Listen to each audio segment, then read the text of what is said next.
Увидев животное или птицу, которые нуждаются в помощи, большинство из нас готовы пойти на многое, невзирая на сложность действий и на время, которое будет потрачено для оказания помощи, так как из всех возникших вопросов и проблем можно найти выход.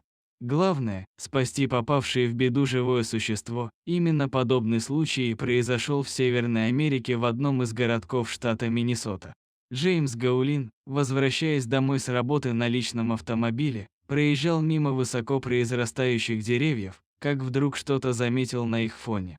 Этим что-то оказался орел, который каким-то образом запутался в веревке и, усердно трепыхавшись в небесах, пытался вырваться из оков заточения.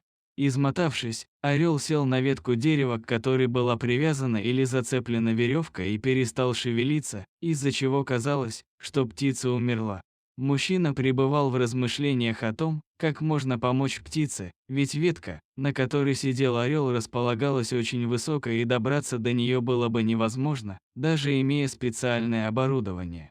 Недолго думая, бывший военный снайпер, съездив домой за винтовкой, и приступил к осуществлению своего плана аккуратно прострелить веревку, не задев птицу. К моменту, когда мужчина вернулся к птице, та уже выбилась из сил и просто висела на веревке. Медлить было нельзя, через несколько попыток у него получилось это сделать, не принося вред орлу. Птица без сил упала на землю. Крылья и ветки дерева не позволили орлу разогнаться и разбиться с высоты. Жена Джеймса бережно закутала орла в одеяло, после чего они отвезли его к себе домой для полного выздоровления. Так как птица пока не могла самостоятельно охотиться, ее кормили из шприца. Изначально спасенный орел очень боялся людей, но позже привык к ним и, к счастью, быстро восстанавливал свои силы, а это значило, что он скоро, вновь расправив крылья, будет парить средь небесной глади. Люди в социальных сетях, выражая личное мнение о произошедшем событии в комментариях, писали о том, что поступок мужчины верный, благородный. Даже один из комментаторов, вдохновившись такой историей со счастливой концовкой, написал стихотворение в честь снайпера, которое многим понравилось.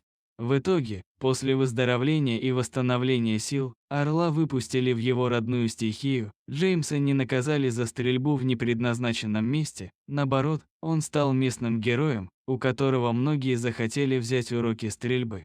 Вот такая необычная, но добрая история. Как здорово, что есть люди, готовые помочь попавшим в беду животным, невзирая на сложность спасения.